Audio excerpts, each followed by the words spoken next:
Awake, May 2012. The cry for justice.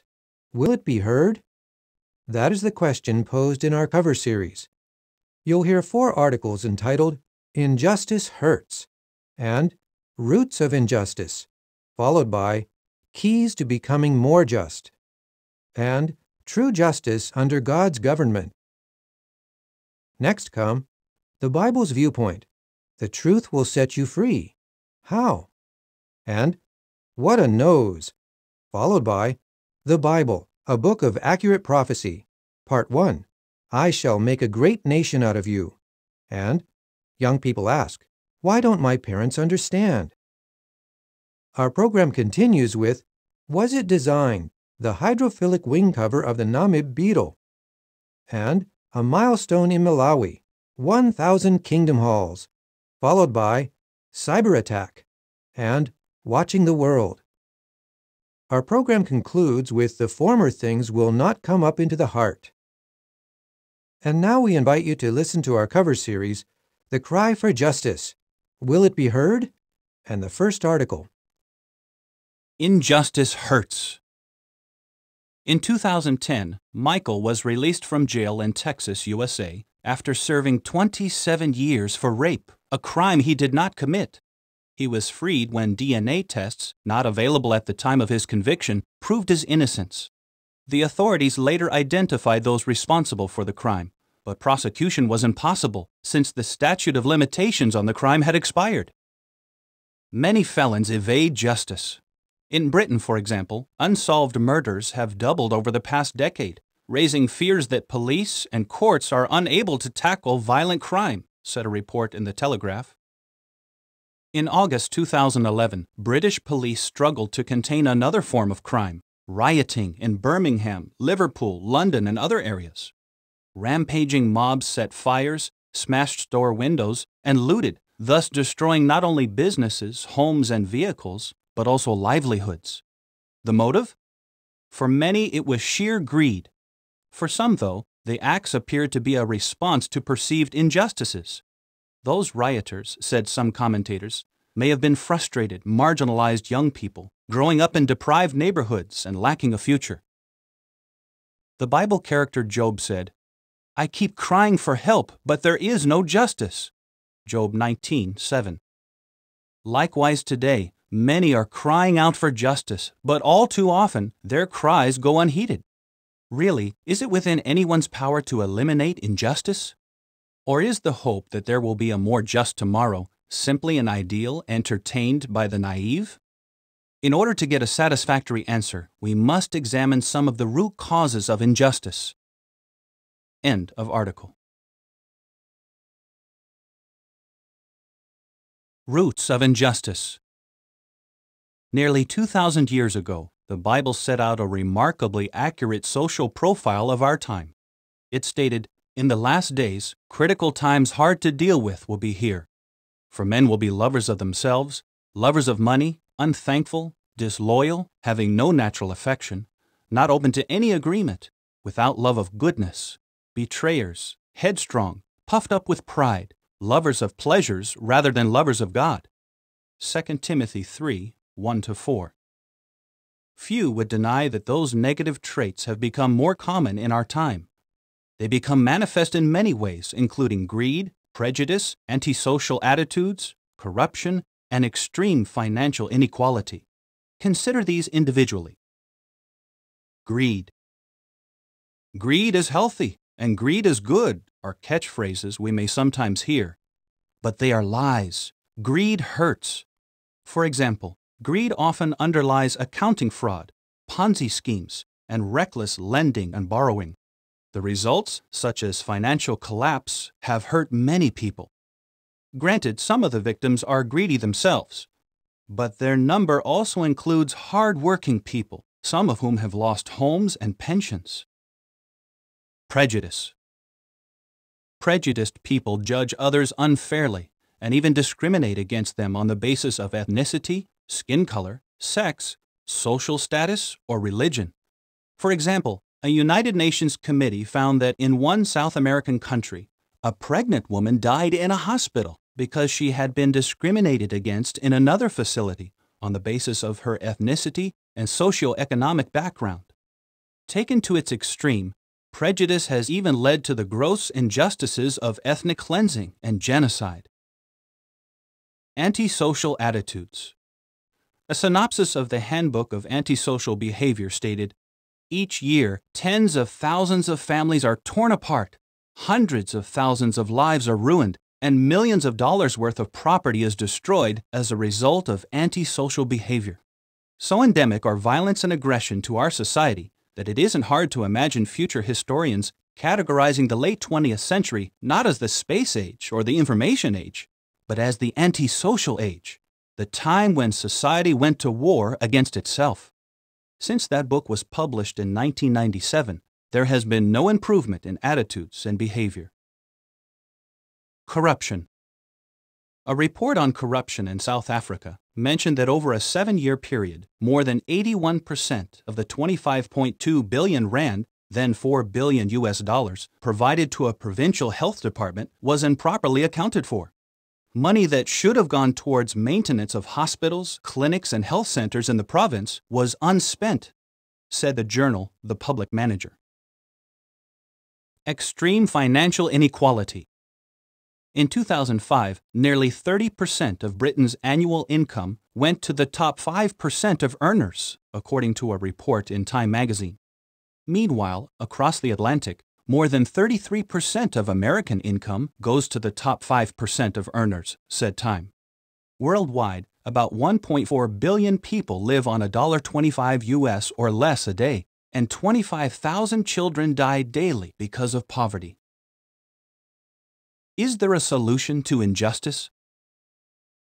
In 1987, the then Prime Minister of Australia set the goal that by 1990, no Australian child would be living in poverty. That never happened. In fact, the Prime Minister later regretted having fixed that objective. Yes, no matter how powerful, rich, or influential a person may be, he is still a human and cannot eliminate injustice. Indeed, even the powerful suffer injustices, grow old, and die. Those realities call to mind the following 2 passages from the Bible. It does not belong to man who is walking even to direct his step. Jeremiah 10:23. Do not put your trust in nobles, to whom no salvation belongs. Psalm 146:3. If we take that wisdom to heart, we will not be disillusioned when human efforts fail to get results. So, should we just give up? No. As we shall see in the final article of this series, a truly just world is on the horizon. In the meantime, though, we can do something. We can look at ourselves. Ask yourself, can I be more just in my dealings with others? Are there certain areas in which I can improve? Those questions are addressed in the following article. End of article. Keys to becoming more just. Our Creator wants us to be happy, to enjoy inner peace, and to contribute to the happiness of others. Hence, He asks us to exercise justice and to love kindness. Micah 6:8. How can we do so? We need to cultivate qualities that will dispel the traits that foster injustice. Consider how the Bible can help us do that. Overcoming greed. The most powerful weapon against greed is love, not mere sentiment or romantic attraction, but self-sacrificing love for others. Such love is kind, and it does not look for its own interests, says 1 Corinthians 13:4 and 5. Moreover, this love does not limit itself to family and friends. If you love those loving you, what reward do you have? Asked Jesus, adding that even the ungodly love those who love them. Matthew 5:46. Overcoming prejudice. Acts 10:34 and 35 reads, God is not partial, but in every nation the man that fears Him and works righteousness is acceptable to Him. God does not provide salvation on the basis of race, social status, or gender. In His eyes, there is neither Jew nor Greek, there is neither slave nor free man, there is neither male nor female. Galatians 3:28.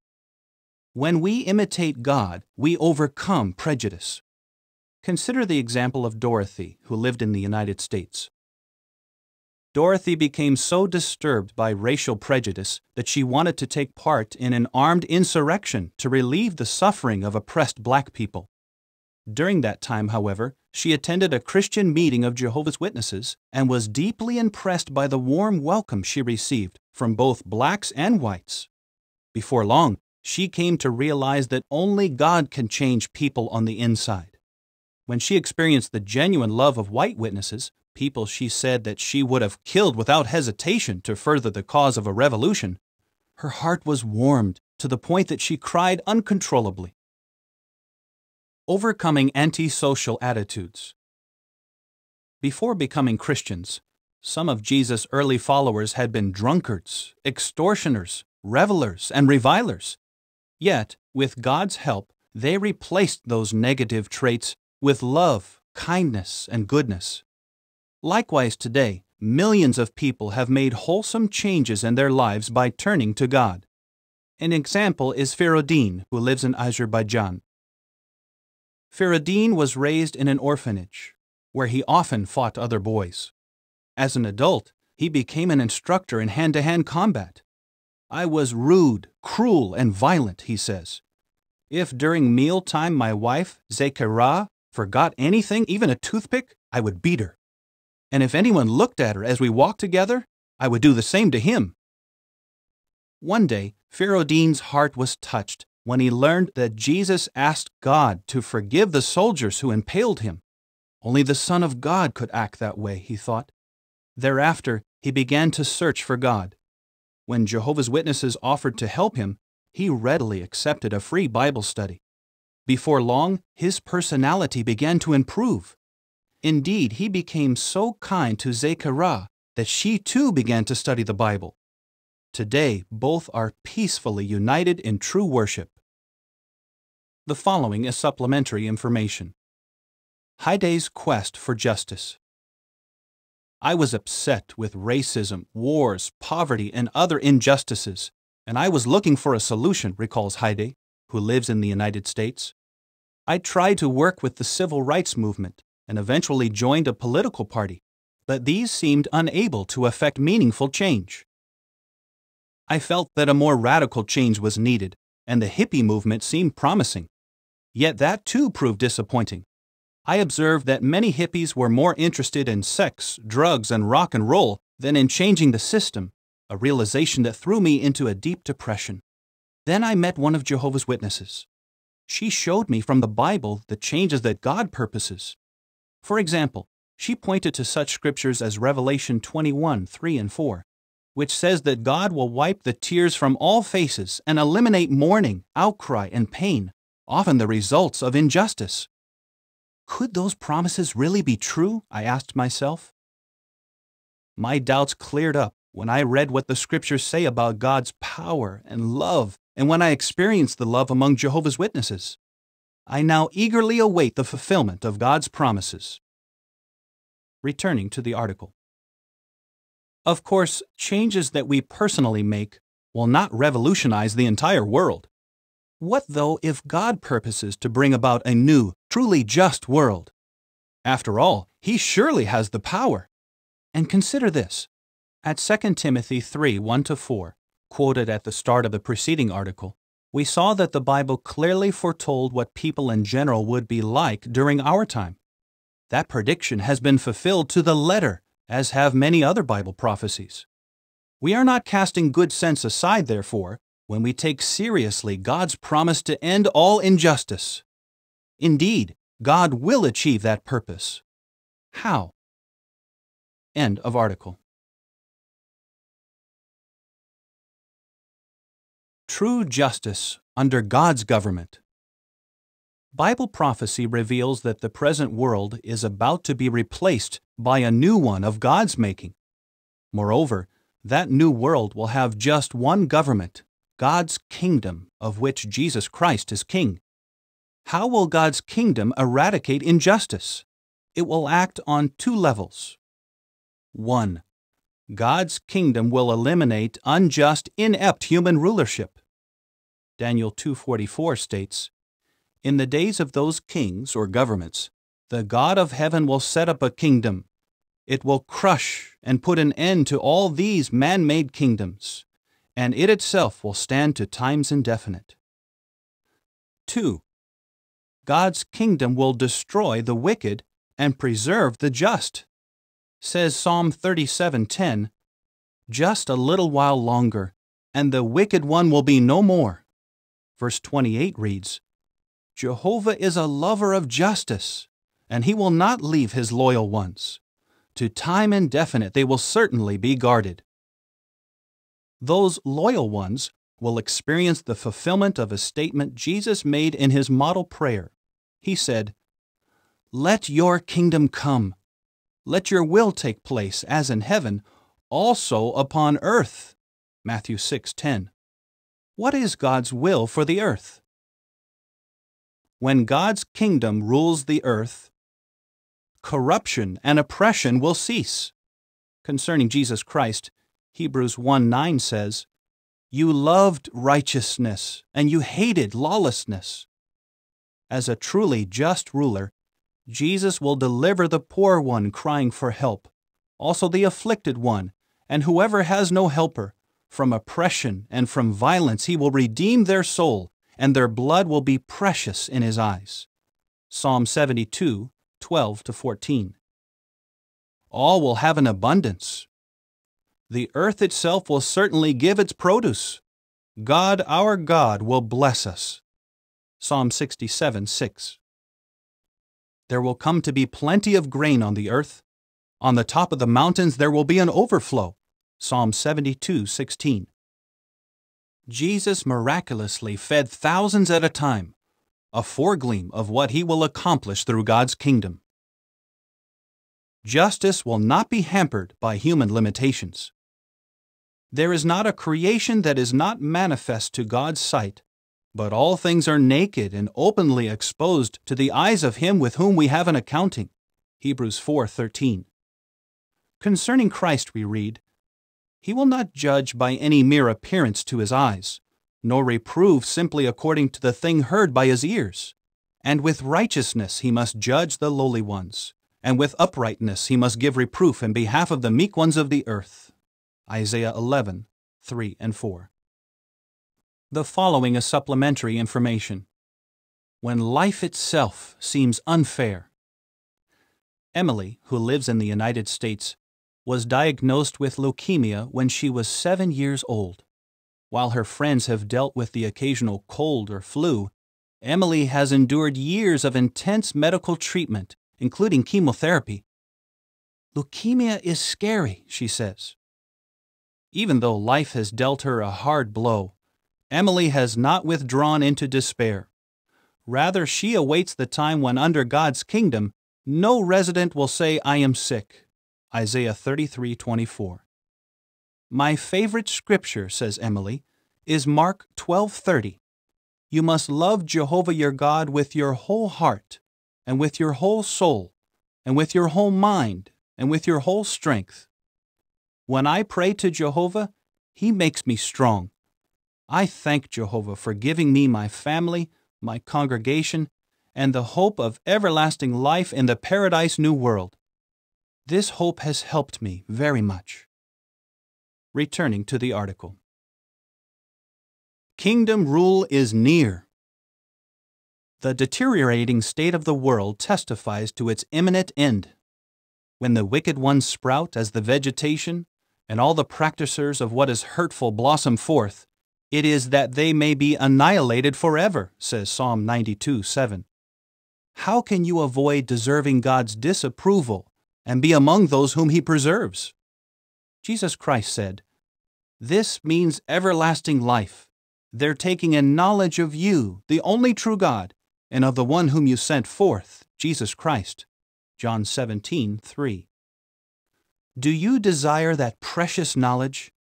If so, like Heide, Dorothy, and Firodine mentioned earlier, why not discuss the matter with Jehovah's Witnesses? They will be pleased to answer your questions without charge or obligation. End of article.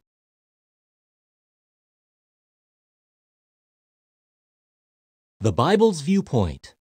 The truth will set you free. How? Millions of people feel that they are free when in fact they are not.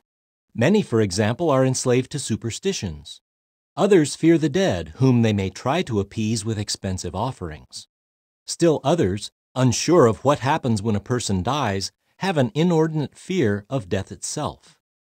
Can such ones be set free from these mental, emotional, and even financial burdens? Yes. As the words of Jesus Christ quoted at the outset show, the key to freedom is the truth. But what truth? Truth in general, or truth of a specific kind? Jesus did not leave us in doubt. If you remain in my word, he said, you will know the truth, and the truth will set you free. John 8:31 and 32. Jesus' word, his teachings, are found in the Bible. When Jesus said, the truth will set you free, he was primarily referring to being set free from sin and death. Nevertheless, knowing the truth about God's word also sets us free from such things as superstition, fear of the dead, and the inordinate fear of dying. How? 1. Freedom from superstition. Many believe that certain objects or certain numbers will bring bad luck. Others refrain from making important decisions unless they first look for a good omen or consult a horoscope or spirit medium. How Bible truth sets free. In Bible times, some of God's own people became superstitious, even to the point of worshiping the God of good luck and the God of destiny. How did Jehovah God view this? You kept doing what was bad in my eyes, he said. Isaiah 65:11 and 12. God felt the same way about people consulting spirit mediums for guidance in life. Anyone who consults a spirit medium is something detestable to Jehovah. Deuteronomy 18:11 and 12. Superstitions and spirit mediums are harmful because they are machinations of the devil, the one whom Jesus called the father of the lie. Ephesians 6:11 and John 8:44. If you wanted guidance on an important matter, would you consult a liar? Of course not. You are wise, therefore, to avoid anything connected with the father of the lie. The key to making sound decisions in life is wisdom based on an accurate knowledge of Bible principles and God's purpose for mankind. Jehovah himself gives wisdom. Out of his mouth there are knowledge and discernment, says Proverbs 2:6. 2. Freedom from fear of the dead. Many people believe that the spirits of dead ancestors can influence the living. These spirits, they feel, must be appeased with various sacrifices, lest they become angry. As a result, some people go deeply into debt to pay for sacrifices and lavish ceremonies. How Bible truth sets free. The Bible tells us the truth about the state of the dead. Jesus, for instance, said that the dead are asleep. What did he mean? The answer is found at Ecclesiastes 9:5. The living are conscious that they will die, but as for the dead, they are conscious of nothing at all. Yes, the dead are as if in a deep sleep, fully unconscious. In fact, they have ceased to exist and therefore can neither do us good nor cause us harm. Some people, though, claim to have had contact with the dead. How could this be? Again, the Bible answers. It tells us that early in human history, a number of angels rebelled against God. Called demons, these wicked spirits try to deceive mankind. One way they do that is by masquerading as the dead, thus fostering the lie that the dead are alive in another form or realm. 3. Freedom from inordinate fear of death. Death truly is an enemy, just as the Bible says. Hence, we rightly fear death and try to put it off. Still, we need not have undue fear of death. How Bible truth sets free.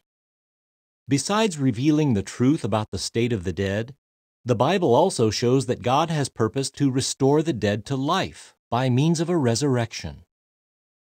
"The hour is coming," said Jesus, "in which all those in the memorial tombs will hear his, Christ's, voice and come out." John 5:28 and 29. In what form will they come out? Jesus gave us a preview when he resurrected a number of people from the dead. In each case, the person returned in human form, as his or her previous self. This fact harmonizes with the word resurrection, which means standing up. When speaking to his aged servant Daniel, God said, "You will rest or sleep in death, but you will stand up for your lot at the end of the days." Daniel 12:13.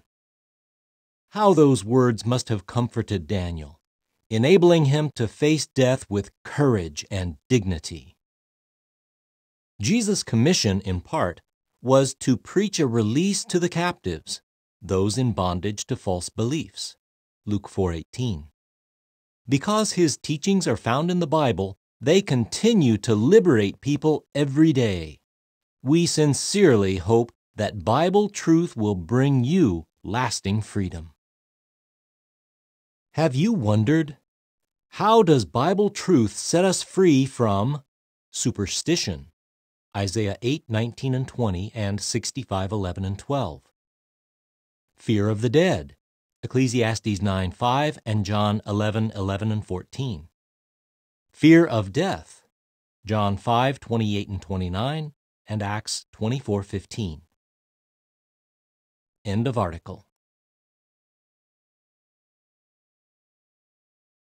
What a nose! That reaction is common when people first see a male proboscis monkey with his pendulous, fleshy nose. The footnote reads, "The island of Borneo is home to the proboscis monkey. Local people call the animal Orang Belanda, or Dutchman." End of footnote.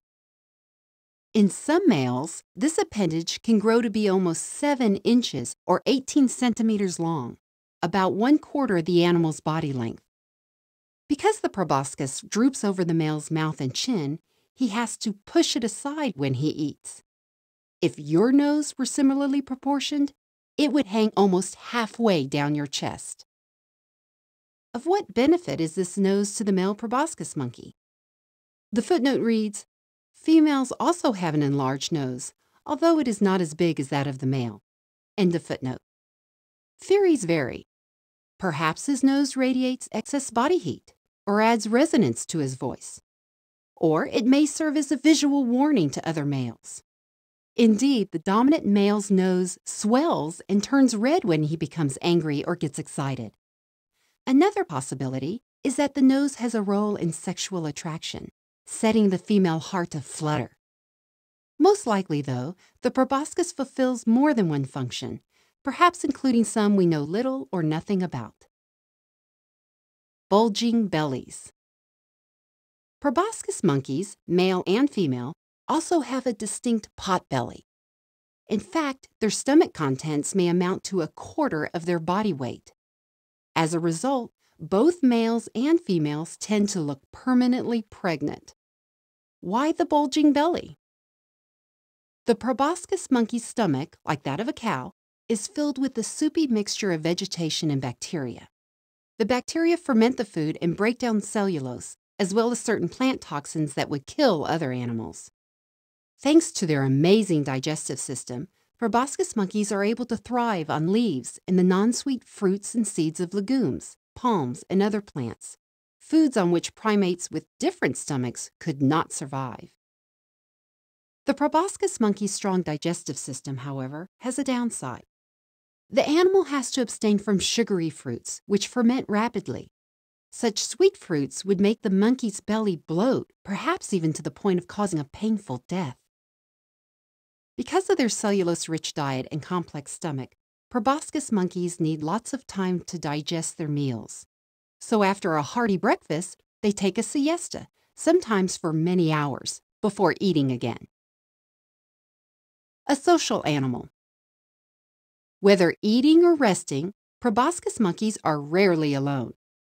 Dominant males preside over harems of up to 8 females and their offspring. Males born into the group are evicted when they are old enough to care for themselves.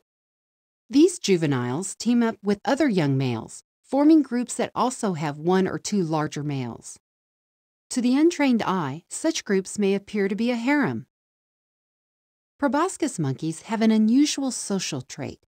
Harems often intermingle, especially in the evenings when they gather at rivers. At such times, a male will put on a show of strength if he feels that another male is taking an interest in his females. Usually, the protective male, who may weigh about 45 pounds or 20 kilograms, will lean forward on all fours with his mouth wide open and stare at his rival. If that does not have the desired effects, says the book Proboscis Monkeys of Borneo, the male then suddenly and unpredictably leaps through the trees, often with a loud roar, and frequently landing on dead branches which break with a sharp crack, adding to the general uproar. Fights do occur, but they appear to be rare. Not only are proboscis monkeys unusual to look at, they also make the most bizarre range of noises, says the previously quoted book. The animals grunt, honk, roar, and squeal, especially in the evening when they gather near rivers. In the midst of this cacophony, mothers may be quietly preoccupied with feeding and grooming their bluish-faced infants. Finally, by the time dusk envelops the forest, the animals will have found comfortable spots in trees, usually tall trees by a river, where they settle down to sleep.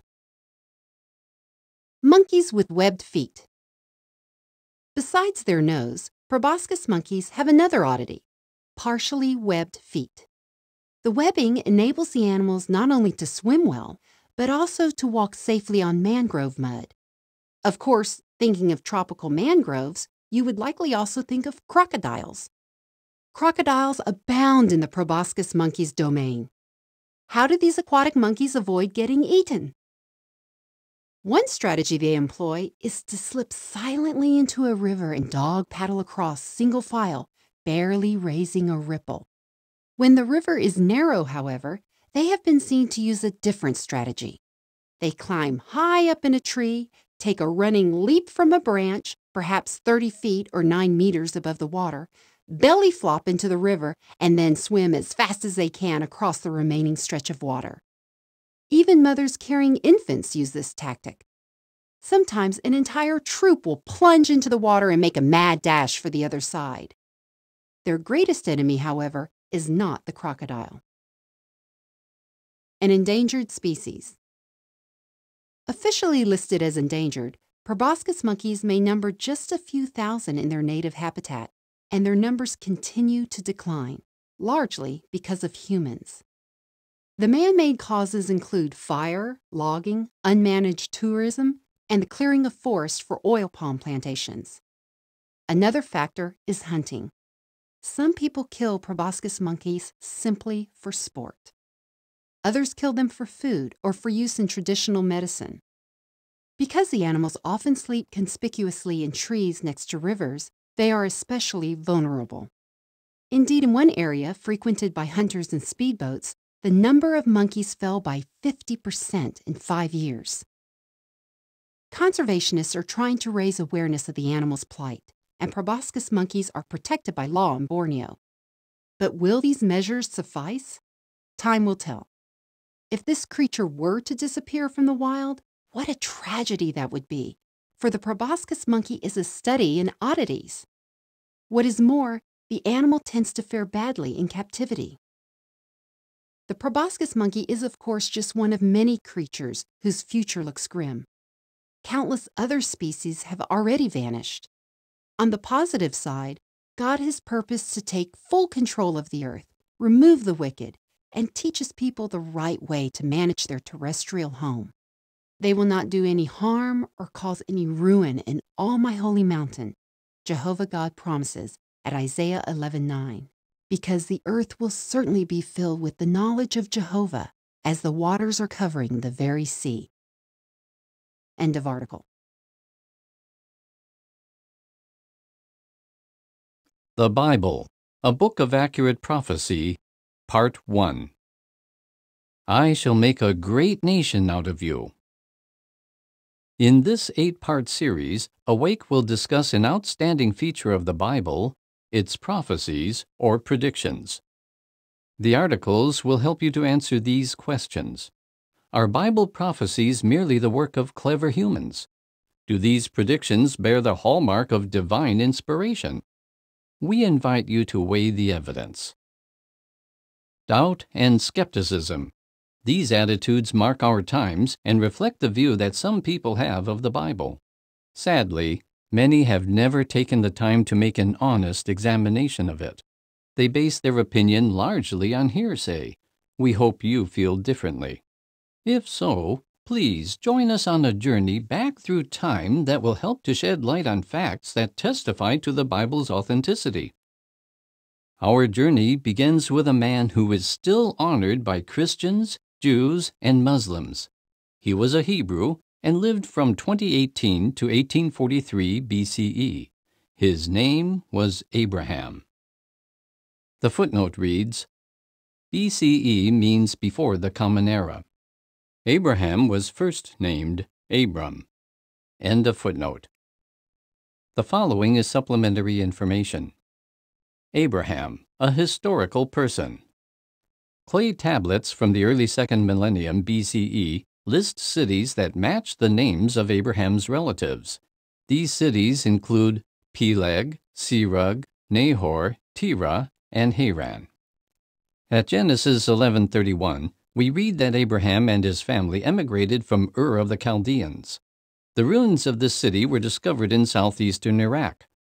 The Bible also states that Abraham's father, Terah, died in the city of Haran, which probably now lies in Turkey, and that Abraham's wife Sarah died in Hebron, one of the oldest still inhabited cities of the Middle East. Returning to the article. Abraham was the focus of some of the earliest prophecies recorded in the Bible, prophecies that even involve us today. According to the Bible book of Genesis, these predictions include the following. 1. Abraham's offspring would become a mighty nation. 2. In the process of becoming such, they would be enslaved in a foreign land. 3. They would be delivered and would take possession of the land of Canaan. Let us now consider these statements in more detail. The following is supplementary information. A blessing for all nations. God promised that people of all nations would bless themselves by means of Abraham's seed. The primary reason God formed Abraham's offspring into a nation was to produce the Messiah who would give his life for all mankind. Therefore, God's promise to Abraham involves you. John 3:16 says, God loved the world so much that he gave his only begotten Son, in order that everyone exercising faith in him might not be destroyed, but have everlasting life. The footnote reads, prophecies specifically relating to the identity of the Messiah will be considered in parts 3 and 4 of this series. End of footnote. Returning to the article. 3 outstanding prophecies. Prophecy 1. I shall make a great nation out of you, Abraham. Genesis 12:2. Fulfillment. Abraham's descendants through Isaac and Jacob, also called Israel, became the ancient nation of Israel, a sovereign state with its own kings. What history reveals. The Bible sets out in some detail Abraham's family tree, including his descendants through Isaac, Jacob, and Jacob's 12 sons. The genealogy also includes the many kings who ruled in Israel or Judah. Of those rulers, 17 are mentioned in independent, non-biblical sources, harmonizing with the Bible record of how Abraham's descendants through Isaac and Jacob became a nation. The footnote reads, during the reign of Rehoboam, son of King Solomon, the nation of Israel split into a northern kingdom and a southern kingdom. Thereafter, 2 kings ruled in Israel simultaneously. End of footnote. Prophecy 2. Your, Abraham's, seed will become an alien resident in a land not theirs, and they will have to serve them. But in the 4th generation they will return here. Genesis 15:13 13 and 16. Fulfillment. Because of a famine in Canaan, 4 generations of Abraham's descendants lived in Egypt, first as aliens, but later as slaves assigned to make bricks out of clay and straw. Taking into account just one family line, that of Abraham's great-grandson Levi, who moved to Egypt with his aged father, the 4 generations are 1. Levi, 2. His son Kohath, 3. His grandson Amram, and 4. His great-grandson Moses. In the year 1513 BCE, Moses led the Israelites out of Egypt. The following is supplementary information. Precise timekeeping. An example of the value of the Bible's precise timekeeping is demonstrated at 1 Kings 6:1, which points to the time when King Solomon commenced work on the temple in Jerusalem. We read, "It came about in the 480th year, or 479 full years, after the sons of Israel came out from the land of Egypt, in the 4th year of Solomon's reign, in the month of Ziv, that is, the 2nd month, after Solomon became king over Israel, that he proceeded to build the house to Jehovah." Bible chronology places the 4th year of Solomon's reign at 1034 BCE. Counting back from that date 479 full years brings us to 1513 BCE as the year of Israel's Exodus. Returning to the article. What history reveals. According to James K. Hoffmeyer, professor of Old Testament and Near Eastern archaeology, both Egyptian writings and archaeological evidence indicate that Semites, such as the ancient Hebrews, were allowed to enter Egypt with their herds during times of famine. But did the Israelites become slaves there, assigned to make bricks? Although Egyptian records do not specifically mention the Israelites, Egyptian tomb paintings and scrolls confirm that the Egyptians used foreigners to make bricks out of mud and straw. In harmony with the Bible, Egyptian records also show that taskmasters kept written quotas for brick production. Egyptian sources, says Hoffmeyer, confirm that forced labor was imposed on foreigners during the general period when the oppression of the Israelites occurred. In sum, the entry of the ancient Hebrews into Egypt during famine and their subsequent enslavement seems authentic. Prophecy 3. I will give to your seed the entire land of Canaan. Genesis 17:8. Fulfillment. Although Moses led the fledgling nation of Israel out of Egypt, Joshua, the son of Nun, led the people into the land of Canaan in 1473 BCE. What history reveals.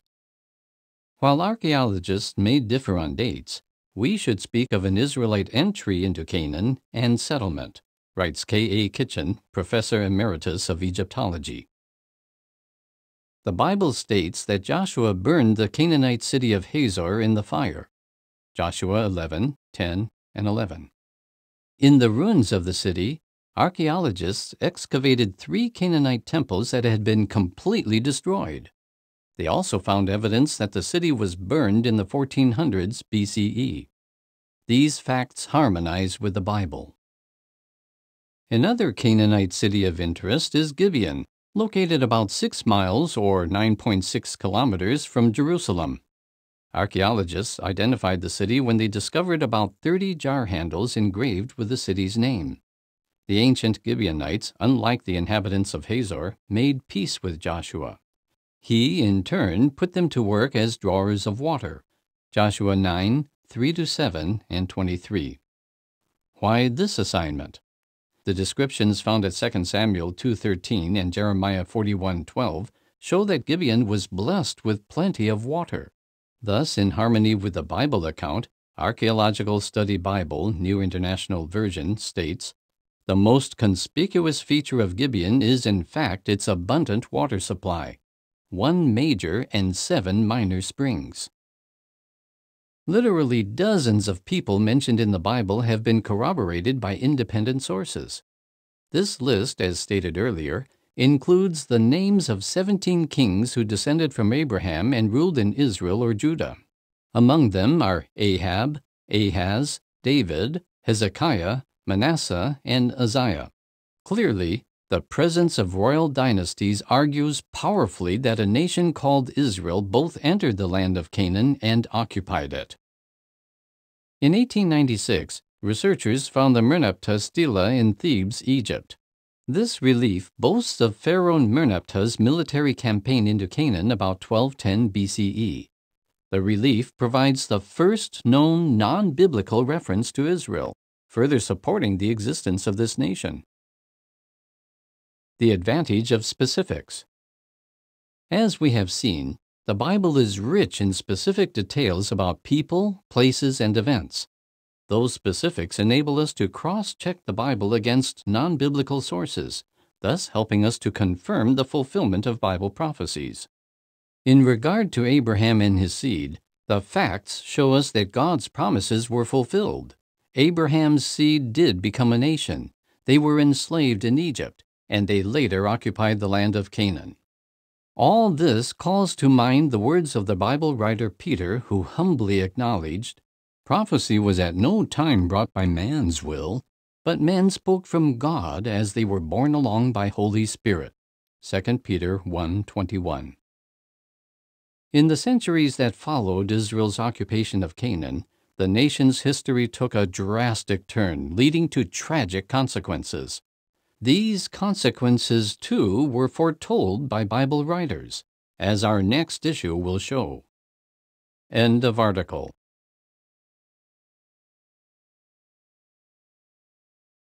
Young people ask, "Why don't my parents understand?" Consider this imaginary situation. It's 6 o'clock on a Friday night, and 17-year-old Jim is dashing toward the front door. "See you later," he calls out to his parents, hoping they'll forget to ask the inevitable question. He should have known better. "What time will you be back, Jimmy?" his mom asks. Jim stops in his tracks. He stammers, "No need to wait up for me, okay?" Jim swings open the door and nearly makes his escape. But then his dad calls out, "Hold it, James." Again, Jim freezes, and then he hears his dad's stern voice, "You know the rule, 10 o'clock sharp, and no exceptions." "Aw, Dad," Jim groans as he turns toward his father.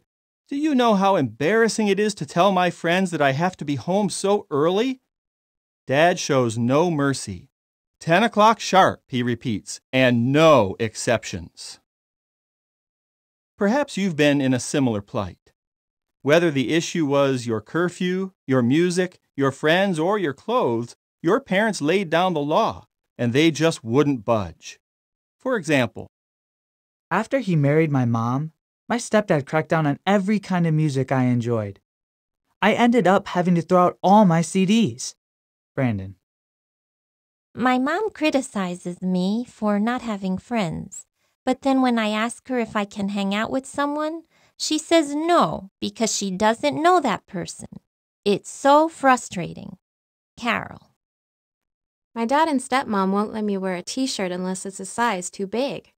And my dad insists that shorts are too short if they're above the knee. Serena. What can you do if you and your parents don't see eye to eye? Could you discuss the issue with them? My parents usually don't want to listen, says Joanne, 17. Amy, 15, says, when I feel that my parents don't understand me, I just keep my mouth shut. But don't give up so quickly. Your parents may be more willing to listen than you think. Consider, even God listens when humans present their case to him. For example, Jehovah listened to Moses when he spoke in behalf of the wayward Israelites. You may feel that your parents aren't as reasonable as God. And admittedly, there's a big difference between Moses talking to Jehovah about the fate of an entire nation and you're talking to Dad or Mom about staying out a little late. Still, there's a principle in common. If you have a legitimate point to make, people in authority, in this case your parents, might be willing to hear you out. The secret to success is how you present your case. The following steps will help you to do so more effectively. 1. Identify the problem. Write down the issue that you and your parents can't seem to agree on. 2. Identify the feeling. Write down a word that describes how your parents' stand on the issue makes you feel, whether hurt, sad, embarrassed, distrusted, or other. Example: in the scenario that opened this article, Jim indicates that his parents' strict curfew leaves him feeling embarrassed in front of his friends. 3. Think like a parent. Imagine that you have a teenager who is facing the same issue that you named in Step 1. Assuming the role of a parent, what would be your biggest concern, and why? Example: in the opening scenario, Jim's parents might feel fear for Jim's safety. 4. Reassess the issue. Answer the following questions. What merit can you see in your parents' point of view? What can you do to address their concerns? 5. Discuss the matter with your parents and brainstorm solutions. By applying the steps just outlined and considering the suggestions under the supplementary information communication tips, you might find that you can communicate with your parents on a more mature level. Kelly enjoys that kind of relationship with her dad and mom. Arguing gets you nowhere. Plus, you're guaranteed to lose, she says. My secret is to talk it out with my parents. We almost always meet each other in the middle so that all of us are satisfied. The following is supplementary information. Communication tips. Listening will get you a lot further than yelling. If you listen to your parents and try to understand their viewpoint, they'll likely do the same for you. Rianne. Philippians 2, 3, and 4 reads, doing nothing out of contentiousness or out of egotism, but with lowliness of mind considering that the others are superior to you, keeping an eye not in personal interest upon just your own matters, but also in personal interest upon those of the others. Don't talk back. I did that repeatedly until I finally realized that an argument and punishment could have been avoided if I had just controlled my tongue. Danielle. Proverbs 17:27 reads, anyone holding back his sayings is possessed of knowledge, and a man of discernment is cool of spirit. Proverbs 21:23 reads, he that is keeping his mouth and his tongue is keeping his soul from distresses. Wait until things are calm, when you know that your parents will be willing to listen. Colette. Proverbs 25:11 reads, as apples of gold and silver carvings is a word spoken at the right time for it. Your parents need to know that you respect them and that you're really listening to what they're saying. So before you tell them how you feel, assure them that you heard what they said and that you understand it. Emily. Proverbs 23:22 reads, listen to your father who caused your birth, and do not despise your mother just because she has grown old. James 1:19 reads, know this, my beloved brothers, every man must be swift about hearing, slow about speaking, slow about wrath. Fact of life. Not all disagreements need to be discussed. In some cases, you can have your say in your heart and keep silent. Psalm 4:4. A young girl named Beatrice says, sometimes if I think about how little the problem will matter tomorrow, it doesn't seem like a big deal anymore. I can just let it go. Why not ask your parents, how did you resolve conflicts with your parents? If you could go back in time, would you do anything different? If so, what? What your peers say. Windia. I try to think before I speak. I consider my parents' viewpoint, and I pray before I say anything. If I know that what I'm about to say will start a fight, I keep quiet until I can express myself without arguing. Ross. When I feel the pressure building, I try to tell myself that I could ruin the rest of my day over an argument that didn't really need to happen. As a result, I find that I'm less likely to get angry now compared to when I was younger. Ramona. I find that it's always smart to listen to my parents' viewpoint. Perhaps their opinion isn't as far away from mine after all, and the disagreement might not be as big as I expected. More articles from the Young People Ask series can be found at the website www.watchtower.org/YPE. End of article. Was it designed? The hydrophilic wing cover of the Namib beetle. Some 900 million people worldwide have no access to safe drinking water. In many areas, it is women and children who trek long distances to find water and then carry it back to their homes. I think it's terrible that the poor have to spend hours a day walking just to obtain a basic necessity, says Sharang Chaudhry, an engineer at the Massachusetts Institute of Technology. To provide relief, Chaudhry and his colleagues are exploring the science of fog harvesting, and for inspiration, they are looking to the Namib beetle. Consider, each morning a fog drifts through Africa's Namib desert. The Namib beetle takes advantage of this brief opportunity and faces the wind at just the right angle. The footnote reads, other species of beetles have been observed collecting water in a similar fashion. End of footnote. Bumps on the wing covers are composed of a hydrophilic substance that attracts moisture. The moisture builds up, forming ever larger droplets. Gravity then takes over, and aided by water-repellent troughs between the bumps, the droplets run down the wing covers and into the beetle's mouth. Chaudhry and his associates want to use a similar principle to harvest drinking water for humans. Of course, humans need more water to survive than does the Namib beetle, and financing such an endeavor is a daunting challenge. For now, fog harvesting for humans remains a work in progress, Chaudhry says. What do you think? Did the hydrophilic wing cover of the Namib beetle come about by evolution, or was it designed? End of article.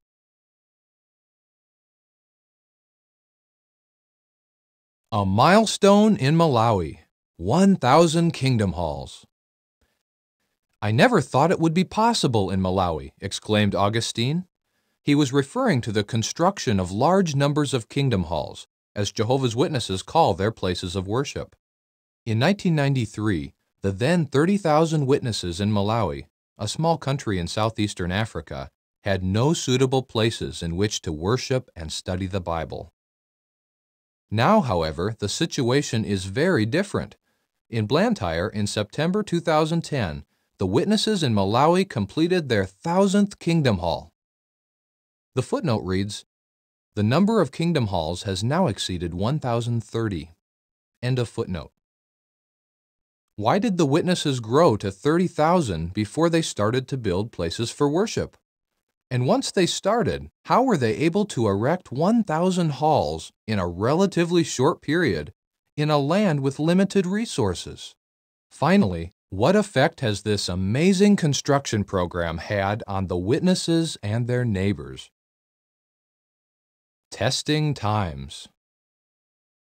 In the early 1900s, Jehovah's Witnesses, then known as Bible students, began teaching Bible truth in Malawi. By 1967, the number of witnesses had grown to about 17,000. Like first-century Christians, they were known for being law-abiding and respectful of government officials. Also, like the early Christians, they remained resolutely neutral with regard to political affairs. Sadly, by the mid-1960s, their Bible-based stand had brought the witnesses into conflict with the government. And in 1967, they were banned. Before long, many were arbitrarily dismissed from their places of employment, and lawless elements confiscated or destroyed their properties. Because of intense persecution and the fear of possible genocide, thousands of witnesses fled to neighboring Mozambique and Zambia. Eventually, though, things began to improve for Jehovah's Witnesses in Malawi, most of whom were repatriated by the early 1990s. How they rejoiced when on August 12, 1993, the 26-year-long ban on their activity was lifted. However, they faced a new dilemma. Numbering more than 30,000 in 583 congregations, they had no suitable places to meet for worship. What should they do? Love in action. For the first 6 years after the ban, local witnesses did commendable work building kingdom halls with their limited finances. But it was not an easy task because the annual increase in witnesses outpaced the growth in the number of halls. The solution? The application of the Bible principle found at 2 Corinthians 8:14. By means of an equalizing, the financial surplus in other countries offset the deficiency in lands such as Malawi. To that end, in 1999, the governing body of Jehovah's Witnesses introduced a special program to help build places of worship in lands with limited resources. With this loving assistance, the witnesses in Malawi greatly accelerated their Kingdom Hall construction program. The footnote reads, since 1999, worldwide, Jehovah's Witnesses have built 23,786 Kingdom Halls in 151 lands that have limited resources. End of footnote. Previously, congregations in Malawi held Christian meetings in school classrooms, in temporary shelters, or even under trees. Now, the 1,230 congregations are able to meet for worship and Bible instruction in dignified buildings dedicated to the advancement of true worship. As you can imagine, the more than 75,000 witnesses in Malawi deeply appreciate the support of their spiritual brothers and sisters around the world. Another factor that helped the witnesses to build so many places of worship in such a short time was their desire for modest, functional halls. They did not want ostentatious structures. Rather, they wanted simple, dignified buildings that bring honor to God and provide a comfortable environment for Bible discussion and study. Local communities benefit. Previously, Jehovah's Witnesses were ridiculed in Malawi as the religion without places of worship. As a result, some witnesses were at times embarrassed to invite interested ones to the meetings. So imagine how they felt when they had their own attractive Kingdom Hall. Now they were delighted to invite neighbors and interested people to Christian meetings. Indeed, in one area, the local congregation was thrilled to see 698 people attend a meeting at a newly built Kingdom Hall. Many witnesses and others commented that they never thought they would have such a beautiful and sturdy hall in their area. Augustine, mentioned at the outset, can remember one congregation that held its meetings under a tree. It was very pleasant in the dry season, says Augustine, but in the wet season, problems. If you have ever been caught in a tropical downpour, you know what problems Augustine is referring to. Augustine recalls one of his visits to the Chimwanje congregation. We held the meeting in a small shelter made of wooden poles with a grass roof, he explains. We did not realize, though, that the grass roof had become the home of a large, poisonous spider. Suddenly, in the middle of my talk, the creature dropped down and landed next to my foot. I heard a startled member of the audience shout, "Crush it, Augustine, crush it!" Needless to say, I did. As you can see, I am still alive. Now that the congregation has a new Kingdom Hall, they no longer have such disturbances. A jewel in the community. The exciting Kingdom Hall construction program has won Jehovah's Witnesses the admiration and respect of many communities and local chiefs, as the following comments show. The construction of a new place of worship, along with the love and unity shown by Jehovah's Witnesses, is a jewel in the community, worthy of imitation by other churches. The local chief in Chabwenzi. What I admire most about the Witnesses is their unity. We started building our church 10 years ago, but it is still under construction, and its completion is nowhere in sight. I would like to thank you for erecting such a beautiful facility in our area. The village headman in Chikwenembe. It's amazing to see the way you work. You are so quick and yet so neat. You must be very united.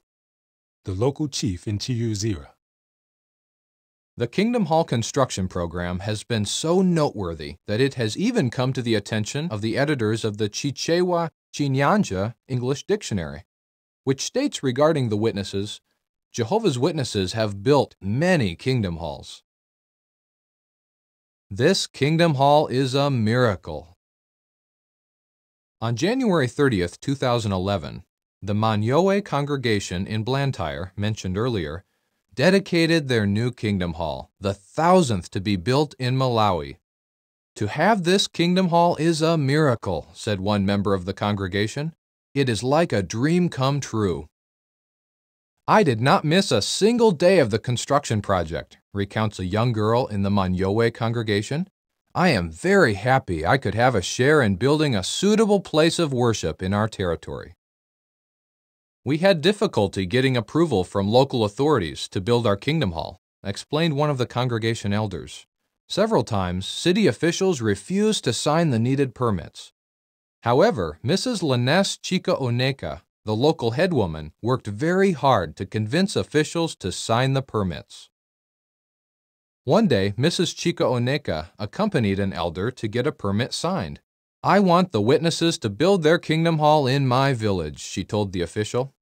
They are good people. I have never had to solve any difficulties involving them in my traditional court. The official duly signed the papers. Mrs. Chika Oneka was elated when the kingdom hall was dedicated. I am very happy and proud, she said, to have this beautiful building in my village. Throughout Malawi, Jehovah's Witnesses and their neighbors continue to express appreciation for the Kingdom Hall construction program. As a result of their exemplary spirit of self-sacrifice and hard work, in this country, Jehovah's Witnesses no longer have a huge backlog of places where kingdom halls are needed, as they did in 1993. True, they will have an ongoing need for more kingdom halls as people respond to the good news of God's kingdom and as new congregations are formed. Matthew 24:14. Hence, the witnesses deeply appreciate the kind support and generous donations of their fellow witnesses throughout the world.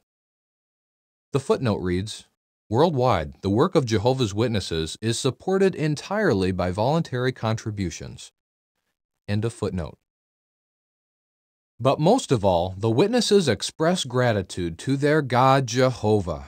Their sentiments are similar to those of the psalmist, who said as recorded at Psalm 86, 9 and 10, All the nations whom you have made will themselves come, and they will bow down before you, O Jehovah, and will give glory to your name. For you are great and are doing wondrous things. End of article.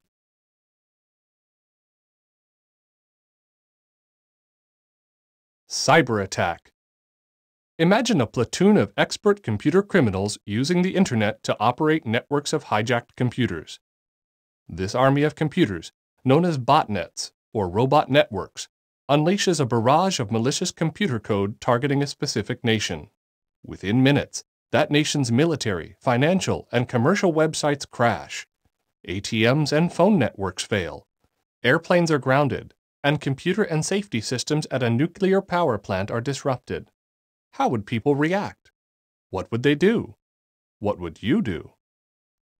Perhaps the previous scenario seems far-fetched, but according to Richard A. Clark, the former U.S. National Coordinator for Security, Infrastructure Protection, and Counterterrorism, something similar could happen in real life.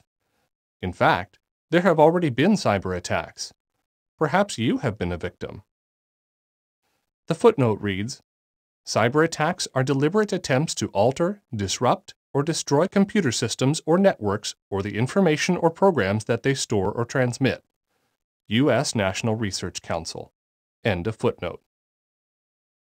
Why would anyone want to launch a cyber attack? How are cyber attacks carried out? And since cybercrime against individuals is common, how can you protect yourself online? The digital battlefield. People launch cyber attacks for various reasons. Terrorists or governments, for instance, may try to infiltrate the computer networks of their enemies to steal secrets or to sabotage the equipment that those computer networks control. In 2010, U.S. Deputy Secretary of Defense William J. Lynn III admitted that foreign adversaries had repeatedly attacked and penetrated classified U.S. computer networks and stolen thousands of files, including weapons blueprints, operational plans, and surveillance data. The following is supplementary information. Some recent cyber attacks. 2003.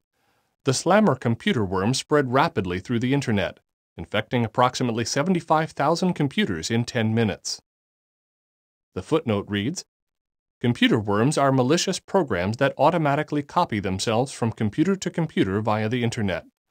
Like other types of malicious software, computer worms are usually assigned individual names, such as Slammer." End of footnote. Regular Internet traffic slowed to a crawl, websites crashed, ATMs failed, airline flights were grounded, and computer and safety systems at a nuclear power plant were disrupted. 2007. A series of cyber attacks targeted Estonia, affecting the government, the media, and banks.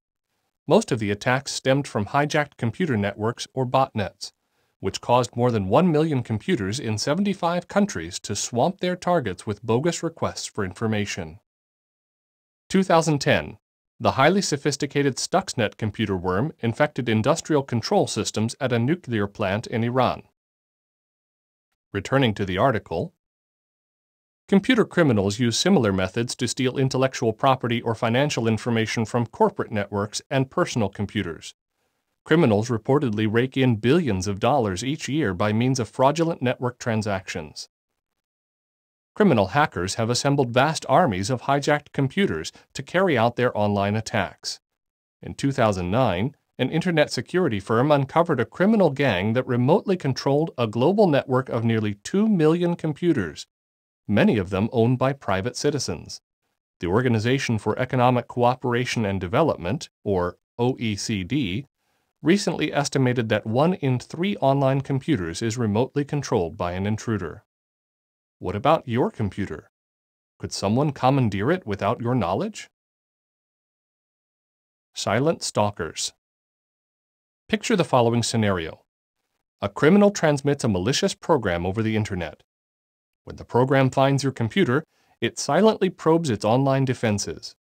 When it finds an unguarded door, it burrows deep into your computer and rummages around for useful information.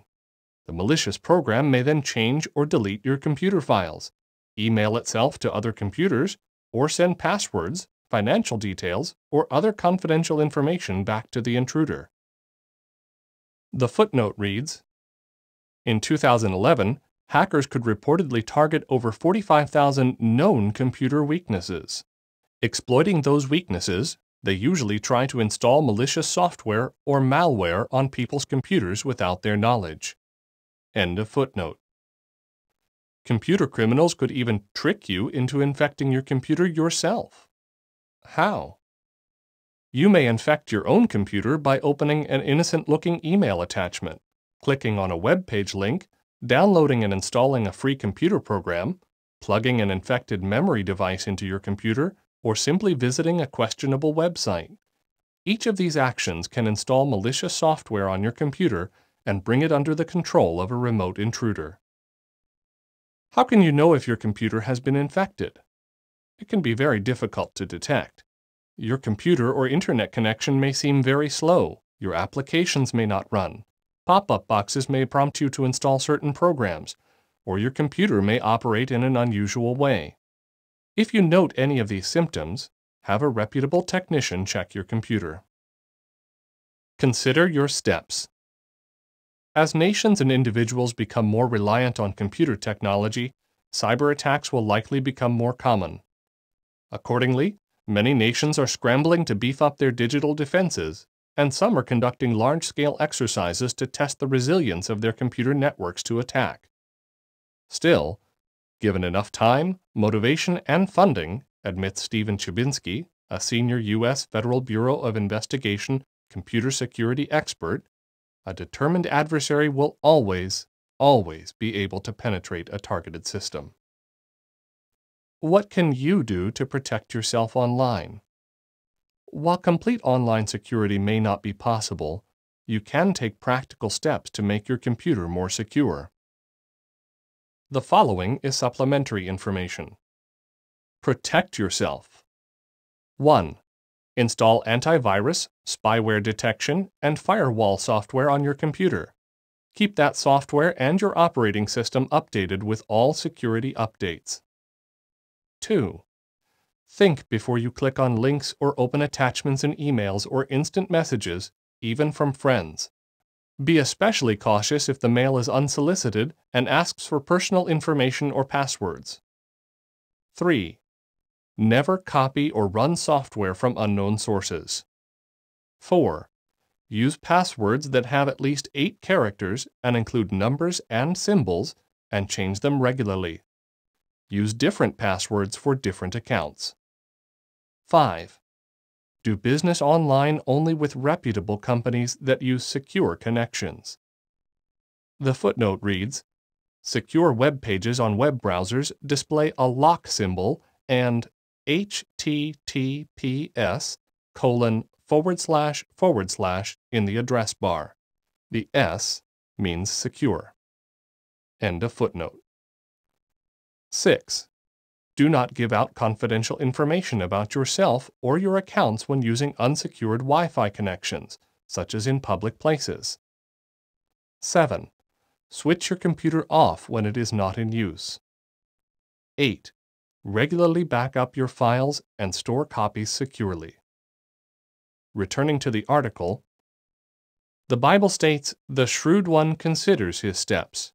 Proverbs 14:15. Surely, wise advice when you go online. End of article.